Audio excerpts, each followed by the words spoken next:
Don't go to class early or you'll die.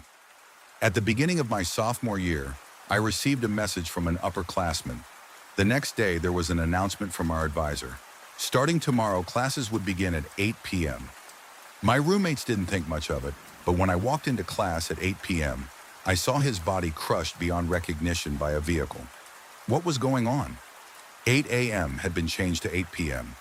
Ethan Carter, who sat beside me, only looked bored and continued writing in his journal. The whole group cheered with excitement, replying to messages faster than ever before. Emily, why do you look so upset? You get night classes and you're still not happy? Or are you secretly into someone? Jason Walker teased me with a grin. Normally I would have smacked him already, but in this situation, the strange message from the upperclassman yesterday resurfaced in my mind. Don't go to class early or you'll die. Afterward, I tried messaging her back, only to discover that she'd blocked me, and now she was telling us to attend classes at night. Could the teacher have sent the wrong message? The schedule still says morning classes. Sophia Reed showed everyone a screenshot. The schedule really hadn't changed. She was one of the students living in our dorm room. Jason sighed. Even if the teacher sent it by mistake, we should pretend we never saw it. Sophia frowned. No, I'm still going. Thinking about that message, I could only comfort myself by assuming it was a coincidence. The next morning, when I saw Sophia getting ready to leave, I couldn't help but warn her. You shouldn't go. The advisor didn't send the message by mistake. She gave me a cold look. If you don't want to study, don't drag other people down with you. I wasn't angry. I just felt increasingly uneasy. At 8 o'clock, Jason, Ethan, and I entered the classroom on time. The smell of blood hit me straight in the face.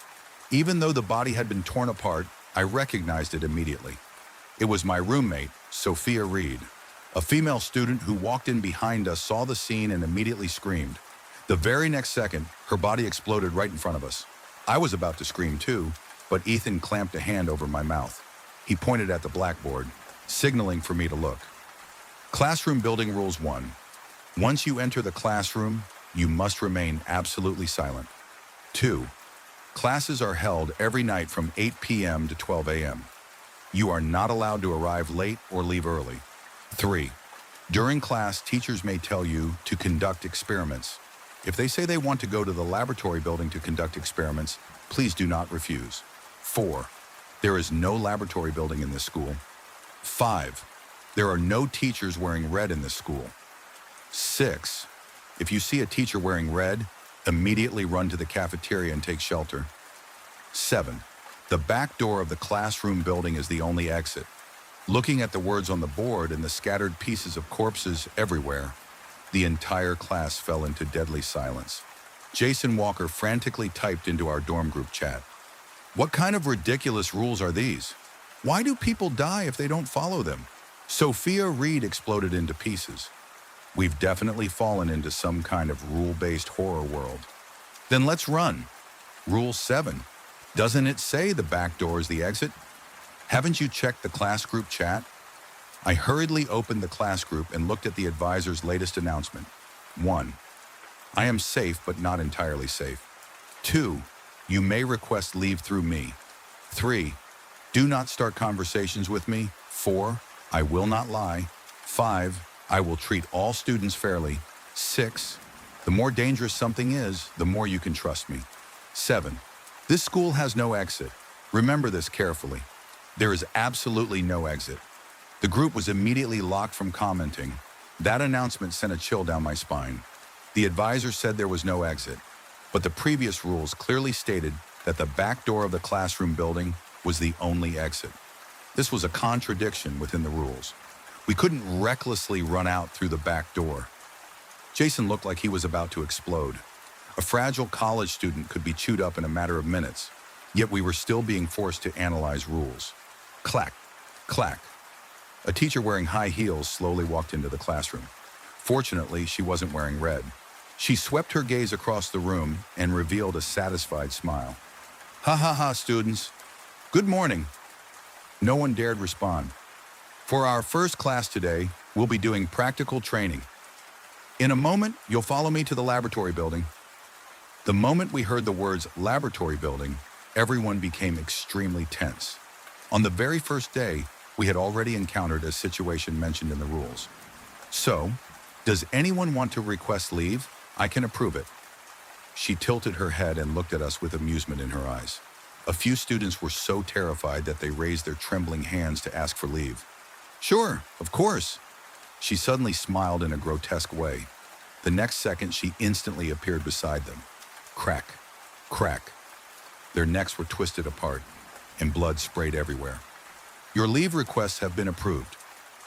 As for the rest of the students, follow me. Someone screamed in terror and exploded on the spot. In the blink of an eye, only half the class remained. Damn it, that's what she calls approving leave, Ethan Carter whispered. The rules clearly state that we're not allowed to refuse her. But she's obviously trying to trick us into breaking the rules. Don't worry. This also proves something. She can only kill people within the scope of the rules. I truly admired Ethan Carter. Even at a time like this, he could still calmly analyze the situation. But we absolutely could not go to the laboratory building. If we went in there and became lab rats, wouldn't that be certain death? But if we went, we'd die. If we didn't go, we'd die too. So what were we supposed to do now? Actually, we don't have to go. Read the rules carefully. They only say that we're not allowed to refuse her. They never say that we must go to the laboratory building. After hearing that, I suddenly understood. Ethan, you're amazing. This sister is following you from now on. Whether we lived or died no longer seemed to matter. Charge! I looked at the remaining pale faces and followed the teacher out of the classroom. Suddenly, Jason Walker collapsed in the hallway. Then he lay on the ground, screaming and twisting around. His body writhed non-stop as strange growls echoed out. Not bad, your acting is pretty convincing. The teacher frowned and walked toward us. What's wrong with this student? I was about to say he had a stomachache, but Ethan spoke first. He has brain damage. Jason froze for a moment after hearing that. Then he crawled around in an even stranger manner. Disgust was written all over the teacher's face. Damaged brains don't taste very good. Teacher, what did you just say? She immediately returned to her cold expression. Take him away and let him rest. But next time he comes to class, I want to see a leave permit signed by the advisor. Then the sound of her high heels echoed away. Only then did I finally feel a little relieved. I immediately sent our newly verified survival method to my friends in private messages. Whether they would succeed or not was out of my hands. As for everything else, we'd have to leave it to fate. Let's go. Let's find the advisor and ask for leave permits. We hurried to the advisor's office. There were no obstacles. She wasn't surprised to see us and simply sat there quietly.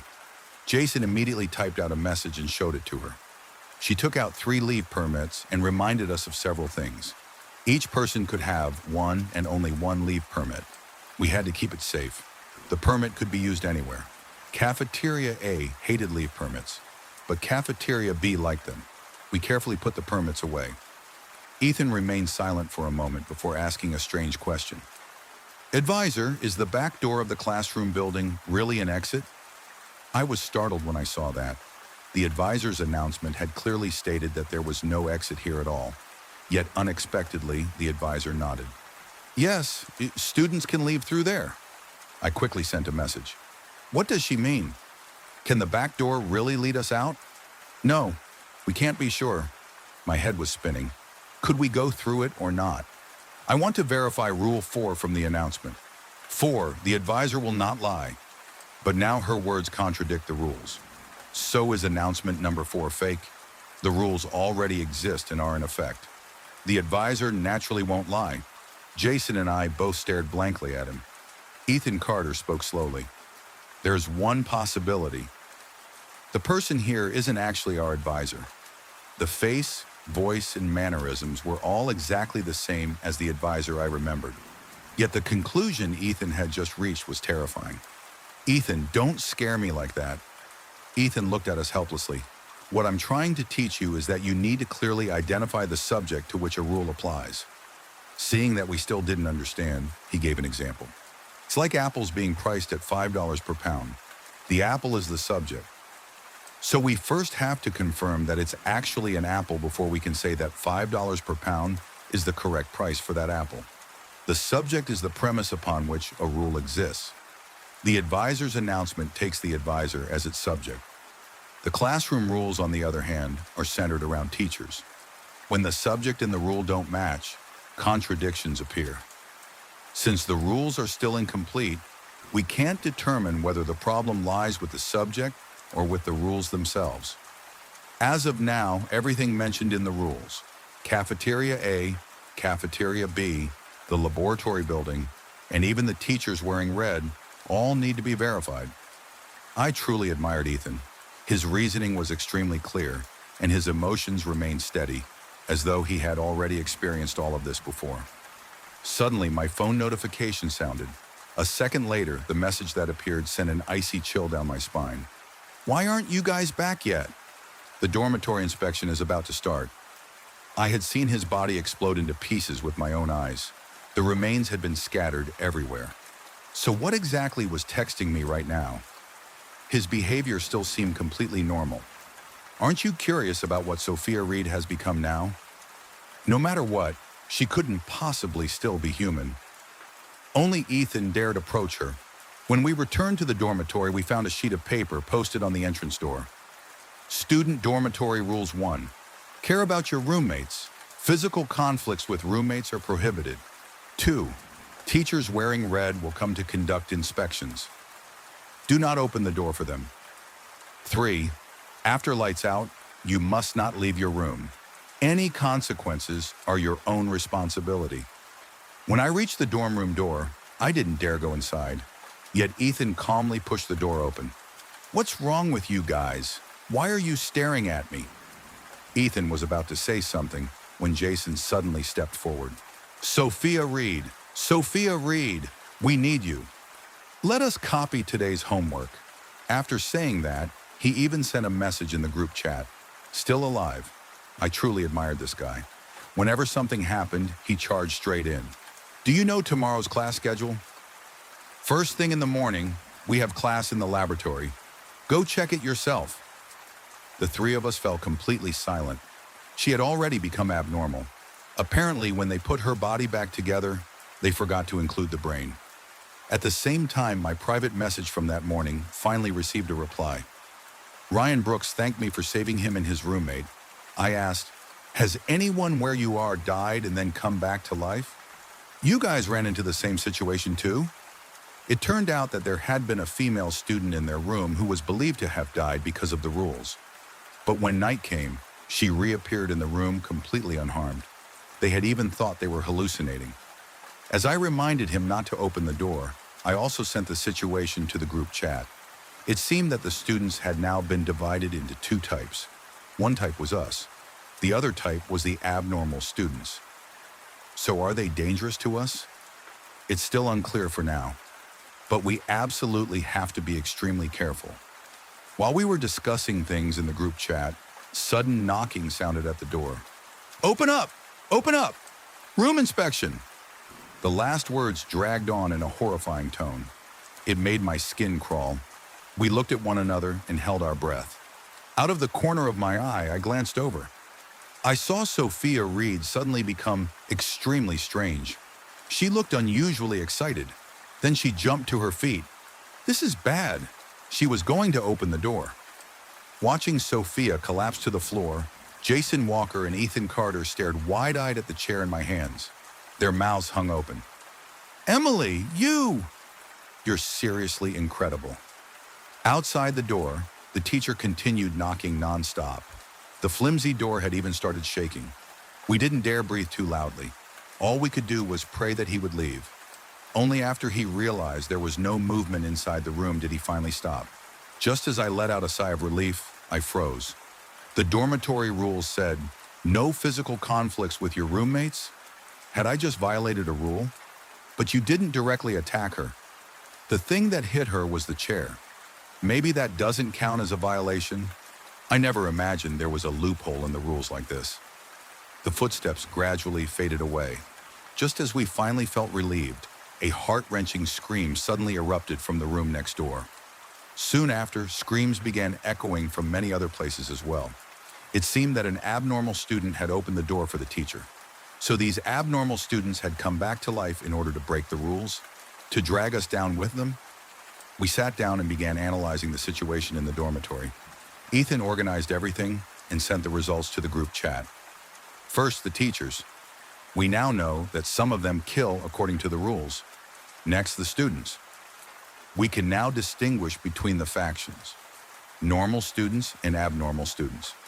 When abnormal students die from violating the rules, they revive. But their way of thinking is no longer the same as that of normal students.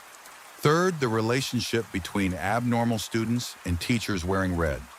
Sophia Reed dared to open the door. That proves teachers wearing red pose no threat to her. Their goal is to kill normal students. And when two groups share the same goal, there's a high chance they're cooperating. I thought for a moment before giving my answer. A cooperative relationship. This is unbelievable. They even planted spies among us. How are we supposed to survive like this? That's why our next step is to find a way to protect ourselves. The rules won't leave us completely at a disadvantage. Ethan looked at his phone. Suddenly, he seriously sent a message to the group chat. We have information about Cafeteria A and Cafeteria B. I know you guys went to the advisor's office today. Can we exchange information? What's the issue? Ethan, we happen to have information too. Let's cooperate. We're a team. We need to work together. But we still need your agreement first. I felt a little emotional. In a situation like this, we were forced to trust each other completely. After discussing it, we agreed to exchange information and told them about the leave permits. In return, the cafeteria dining rules were sent to us. 1. There is only one cafeteria in the school. 2. Cafeteria A does not exist. 3. Cafeteria B does not exist. 4. When entering the cafeteria, students must order food. Bringing food from outside is prohibited. 5. Students have 2 hours to eat. After 2 hours, they may leave. 6. The back door of Cafeteria A is the only exit. 7. The back door of Cafeteria B is the only exit. Immediately afterward, Tyler Anderson sent a photo. The picture showed 2 cafeterias that looked exactly the same. There were no signs whatsoever. There was no way to tell them apart. From the photo, it was clear that the exteriors of the 2 cafeterias were completely identical. As for the information we already knew, there were 2 points. If you see a teacher wearing red, you must immediately run to Cafeteria B for shelter. Cafeteria A hates leave permits, but Cafeteria B likes them. For us, Cafeteria B was a safe shelter where teachers wearing red would not attack. Then what exactly was Cafeteria A? When encountering teachers wearing red, students were supposed to run to Cafeteria B. So for whom would this rule be meaningless? I suddenly understood. It would be meaningless for abnormal students. They weren't afraid of teachers wearing red, so they had no need to run to Cafeteria B. If that was the case, then Cafeteria A was the territory of the abnormal students. Of course, this was only my guess. We would have to verify the actual situation tomorrow. How are we going to verify it? Ethan glanced at Sophia Reed, who was lying on the floor. Isn't this a perfect test subject that fell right into our laps? The next morning, Sophia Reed indeed left right on schedule, as if she had completely forgotten that I had knocked her unconscious the night before. At noon, we arrived in front of the cafeterias. A few scattered students were already walking inside. But what surprised me was that the number of students entering each cafeteria was almost the same. We waited outside for quite a while, but still didn't see Sophia enter either one. Could she know we're watching her? Why haven't we seen her yet? Jason muttered curses under his breath. Just then, someone tapped me on the shoulder from behind. It startled me. It turned out to be Tyler Anderson and his roommate. Are you guys trying to figure out which cafeteria is A and which is B? We already verified it. Look, that's Cafeteria B. He pointed at one of the 2 cafeterias. How did you verify it? I was confused. Of course, by using the leave permit. Cafeteria A hates it, while Cafeteria B likes it. If you show the leave permit to the manager at the entrance, you can tell whether she likes it just by looking at her expression. After saying that, he pulled all of us into the cafeteria. Claire and I were about to order food, but Ethan stopped us. Ryan Walker and his roommate ordered their meals and started eating immediately. Ethan observed for a while before finally telling us to order. Now even eating a meal had become this difficult. We still had to keep guessing back and forth. Led by Ethan's way of thinking from yesterday, we had forgotten. The leave permit alone was enough to verify Cafeteria A and Cafeteria B. But why had Ethan stopped us just now? While I was still wondering, I suddenly received a message from Tyler Grant. "Don't eat at Cafeteria A. You'll die if you do." The chopsticks in my hand clattered to the floor. Everyone immediately looked at me. I hurriedly replied, "Explain the situation clearly." My friend ate before I did. While he was eating, he suddenly collapsed. Then the cafeteria staff dragged him away. After that, I noticed more and more people collapsing. They all died. So eating at Cafeteria A meant death. That's right. And now there was also a 2-hour time limit. You couldn't leave either. I glanced around. Everyone was still silently eating. "You're in that cafeteria, right?" "That cafeteria?"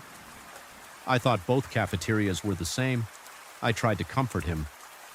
"Don't eat yet. Wait until the full 2 hours are up before leaving." I casually shared this information in the group chat. It seemed that the food in Cafeteria A couldn't be eaten.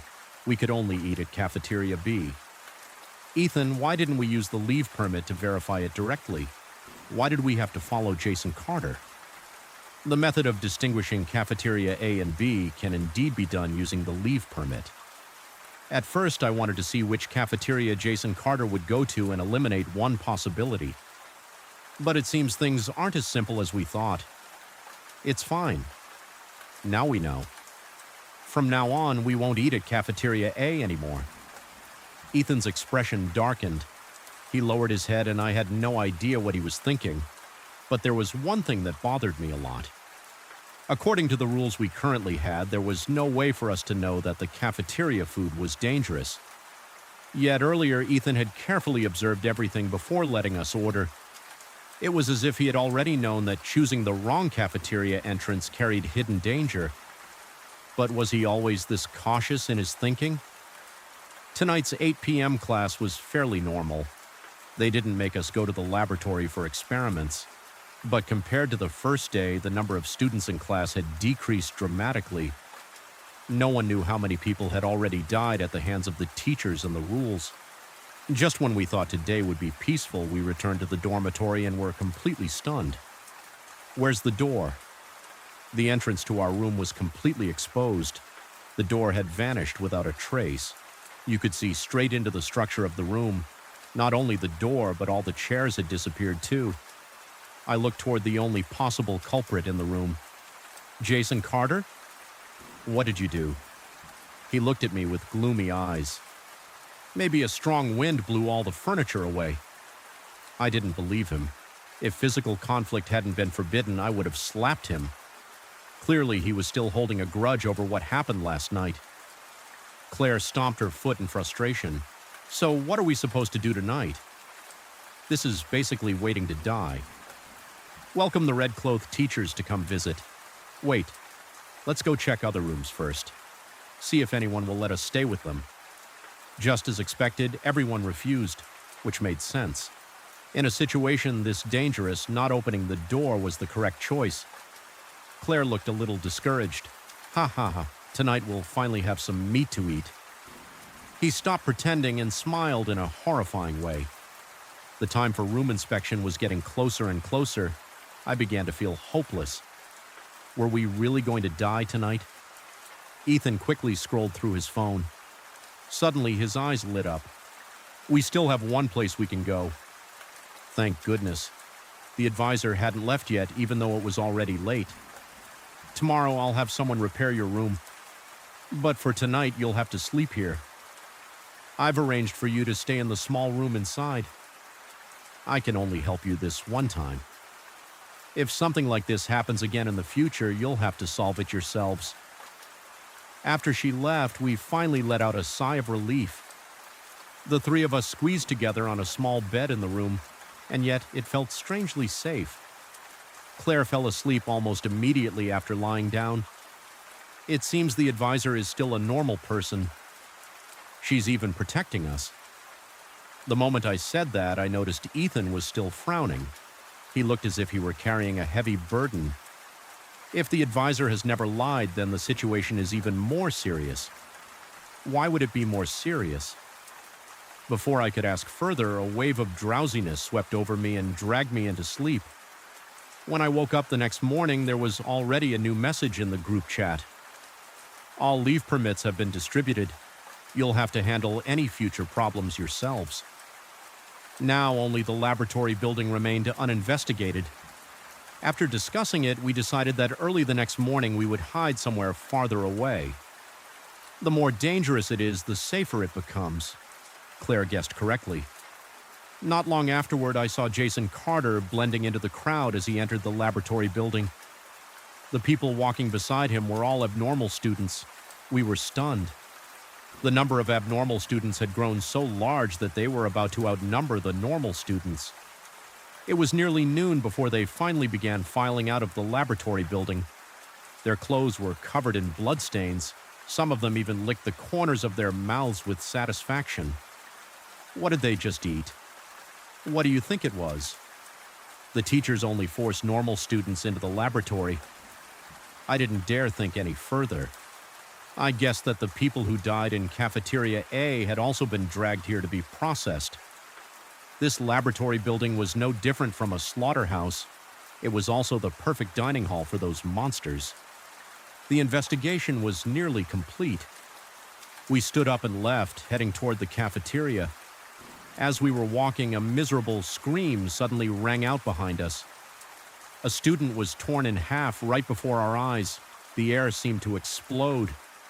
Amid the spray of blood, a blurry figure gradually became clear. This is bad. The one who had just killed someone was the woman in red. The combat ability of the woman in red was truly terrifying. Even those who desperately tried to run away couldn't avoid being ripped apart. Quick, get into the cafeteria and take shelter. Just as Claire and I were about to run into Cafeteria B, Ethan suddenly charged toward the other cafeteria. Ethan, what are you doing? He pulled out his permit and handed it to the woman guarding the entrance. The very next second, I saw her smile. Smile? No, that's not right. This is Cafeteria B. I immediately grabbed Claire and ran into that cafeteria. Since they couldn't get into the other cafeteria, everyone else was forced to run into this one. The woman in red giggled and then walked into the other cafeteria. Miserable screams echoed throughout that cafeteria. Looking at Ethan, who remained calm to the point of being chilling, I still couldn't stop trembling. Why? Because of the subject. How can you be sure? Today, Cafeteria A and Cafeteria B switched places. The rules never clearly stated that the cafeterias were fixed. If Cafeteria A and Cafeteria B were truly fixed, then the rule regarding leave permits would have no meaning at all. And a rule cannot be meaningless. Then tell me, if a rule loses its subject, does it still have any meaning? Loses its subject. He suddenly paused. That's right. Once a rule loses its subject, it no longer has any meaning. I had to admit that his reasoning was extremely rigorous. It was the hope that allowed Claire and me to survive. Being toyed with by the rules like this, I had no idea how many more days we could stay alive. Then doesn't this leave permit amount to a life-saving charm? Luckily, we didn't have to use it on the first day. If we run into the woman in red every day, wouldn't we have to verify it every single time? Tsk, tsk. Why would we be that unlucky? For all we know, in their eyes, we're the food. How many normal students do you think are left now? A sense of panic rose inside me. There were already so many abnormal students, and today all the students who ran into the wrong cafeteria had been slaughtered. There probably weren't many survivors left, which meant there weren't many leave permits remaining either. So if normal people like us wanted to survive, we had no choice but to cooperate. One person could only verify once, but each verification only cost one permit. If an entire group went together, only one permit was needed. He has to protect his own life first. That's just human nature. Faced with imminent death, people could only fall into a dilemma with no good choice. His words made me feel uneasy. I didn't really understand what a dilemma meant. I only knew that I was willing to die for my friends. Ethan, we're definitely getting out of here.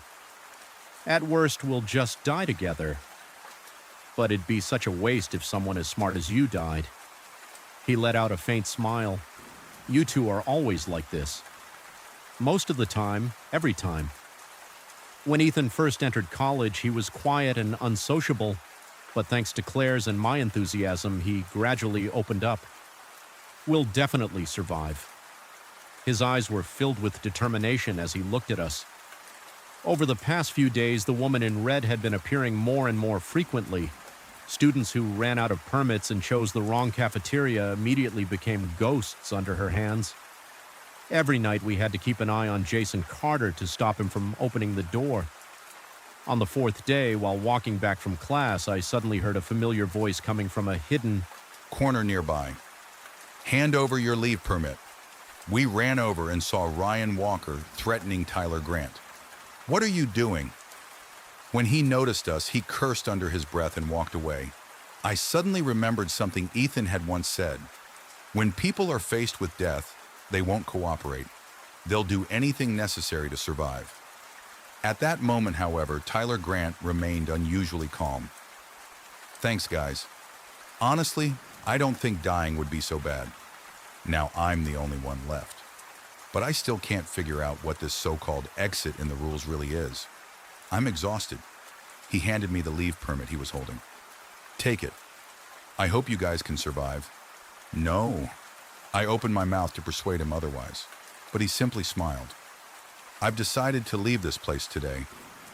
I'm going through the back door of the cafeteria. If it works, then it means I bet correctly. If it fails, then at least I'll have helped you eliminate one possibility. Not a bad trade. Seeing that he had already made up his mind, we didn't try to persuade him any further. Silently, we followed him to the back door of Cafeteria B. The door ahead emitted a faint glow, as if whispering that the other side was the exit. Compared to the monsters that kill people, it's these meaningless rules that are truly the most despairing. After saying that, he didn't look back. He bravely stepped through the door. A moment later, a miserable scream echoed from behind it, then silence. Ethan Song had chosen the wrong door. For him, it wasn't suffering, it was a release. Ethan Chen spoke and stepped forward, picking up the piece of paper that had fallen by the door. Written clearly on it were the words, "The back door of Cafeteria A is not an exit. The back door of Cafeteria B is not an exit. The back door of Cafeteria A is not an exit either. Then the only possibility left is the back door of the lecture building." Yeah. Ethan Chen nodded. Remember? The advisor once said students could leave from there. That's right. The advisor doesn't lie. Could it be that she gave us the answer from the very beginning? Could it really be that simple? Let's go back and pack up tonight. We'll leave tomorrow morning. Seeing Ethan Chen speak with such certainty, I didn't think too much about it. Olivia Wang cried while sniffling, saying that we were finally about to leave this place. I couldn't suppress my joy either. Tomorrow would be a new beginning for us. The next morning, the moment we stepped out of our dorm room, a gleaming knife was pressed against Ethan Chen's neck. You dare ruin my plans? Hand over your leave permits right now, or I'll kill you. The blade dug deeper and deeper into Ethan Chen's skin. We hurriedly took out our 2 remaining leave permits. I have information about the exit. It's far more useful than these permits. Don't you want it? Ethan Chen spoke calmly. I froze, unable to understand why he would bring up the exit on his own. Ryan West's face immediately lit up with excitement, but a second later he hesitated. Why should I believe you? Show me the information you have about the exit. After reading it, he immediately shouted, "Take me to the back door of the lecture building, now." So he pressed the knife against Ethan Chen and forced us toward the back door of the lecture building. But the scene before us left us stunned. The woman in red was standing there smiling. She stretched out her hand. "If you want to leave the school, that's fine. But you'll have to give me a leave permit." Ryan West still held the knife tightly against Ethan Chen. He signaled for me to hand over the permit. I had no choice but to hand him one of the permits. Only one remained. Ma'am, I have a permit. Please let me pass. The woman in red smiled and let him through. He threw the knife aside and ran straight through the door with a triumphant grin. Seeing that Ethan Chen was finally out of danger, Olivia Wang and I hurried over. But in the very next second, the blade was pressed directly against my chest. Hand over the last permit. Ethan Chen, you... His eyes were cold, exactly like a stranger's. He took away the only permit left. I'm sorry, I want to live too. Olivia Wang cursed nonstop. As for me, I was trembling with rage. Did you know the rules from the very beginning? At the cafeteria, you stopped us from eating. Did you know everything all along? You were only using us from the start. Hearing that, he merely shook his head. You're very smart. But in the end, you still trusted me. Ethan Chen held the knife against us and forced us to step back. Then he turned and walked toward the woman in red. Student, hand over your leave permit and you can leave. She smiled gently in a way that was deeply unsettling. What if I don't want to hand it over? The moment he said that, Olivia Wang and I froze in shock. If he didn't hand over the permit, then he would die. The woman in red's expression instantly twisted. Whether you hand it over or not, you'll die anyway. In this set of rules, there was never a correct escape route. You still won't lie. This place really can be left. But it never said you could survive. The woman in red tilted her head and lunged at Ethan Chen. Then go die. But Ethan Chen didn't dodge. Instead, he suddenly grabbed her arm. What are you doing? I couldn't understand that insane action. In the final moment, I saw Ethan Chen smile at us. This time, you will definitely survive. He and the woman in red fell through the doorway together. The entire world before my eyes spun violently. Then I lost consciousness. Emma Xia, wake up. We survived. When I opened my eyes, Olivia Wang was staring at me anxiously. The school had returned to normal. No one had died. There were no more rules. What about Ethan Chen? I asked in panic. But Olivia Wang only shook her head. Ethan Chen seemed to have vanished from the world, completely disappeared. Everything about that world, and Ethan Chen as well, was buried deep within our memories, never to be mentioned again.